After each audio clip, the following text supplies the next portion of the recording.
আসসালামু আলাইকুম। আপনাদের স্বাগত জানাই শিখি পালন 360 ইউটিউব চ্যানেলে। আজকের ভিডিওটিতে মূলত কবুতরের ডিম পাড়ার লক্ষণ সমূহগুলো কি কি এ সম্পর্কে আমরা খুব সহজেই জেনে নিব। চলুন ভিডিওটি শুরু করি। বিভিন্ন রকম পাখি পালন সম্পর্কে নতুন নতুন ধারণা পেতে আমাদের এই চ্যানেলটিকে সাবস্ক্রাইব করে রাখুন। নাম্বার 1, নর কবুতরকে দেখবেন বেশি বেশি পরিমাণ মাদি কবুতরকে তার ঠোঁটে ঠোঁট দিয়ে খাওয়িয়ে দিচ্ছে। নাম্বার 2, ঘন ঘন পরিমাণ নর কবুতরটি মাদি কবুতরের উপর উঠে মিটিং করছে। নাম্বার 3, যারা ছেড়ে কবুতর পালন করেন তাদের কবুতরের মাঝে এই স্বভাবগুলো দেখা যায় যে আপনার কবুতরগুলো তাদের হাঁড়িতে পালক অথবা ঘাস জমা করছে। মাদি কবুতরটি আগের তুলনায় বেশি পরিমাণ ঘন ঘন তার হাঁড়িতে যাওয়া শুরু করবে।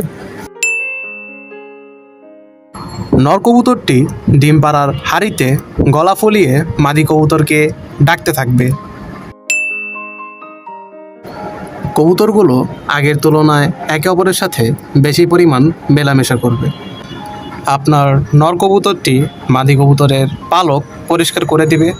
এগুলো হচ্ছে কবুতরের ডিম পাড়ার খুব বড় লক্ষণ।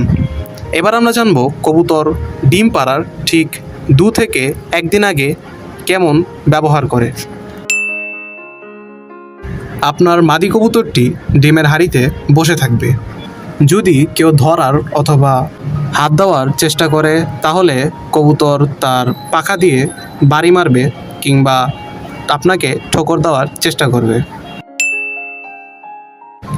আপনার নর ও মাদি কবুতর একসাথে ছেড়ে দিলে নর কবুতরটি তার মাদি কবুতরকে প্রোটেক্ট করবে, অর্থাৎ অন্যান্য কবুতর থেকে সরিয়ে রাখবে। মাদি কবুতরের পায়পথের দিকে হাত দিলে ফোলা ফোলা ডিমের মতো বস্তুত্ব লক্ষ্য করা যাবে। ডিম পাড়ার ঠিক 1 দিন আগে আপনার নর কবুতর মাদি কবুতরকে বেশি পরিমাণ ফোর্স দেওয়া শুরু করবে ডিম পাড়ার জন্য, অর্থাৎ আপনার নর কবুতরটি মাদি কবুতরকে খাঁচায় অথবা খাঁচার বাহিরে বেশি পরিমাণ ঠোকরানো শুরু করবে ডিম পাড়ার জন্য। আশা করি আপনার কবুতরের ডিম পাড়ার লক্ষণগুলো কি কি ও কবে ডিম দিবে এই সম্পর্কে আপনারা জেনে গিয়েছেন।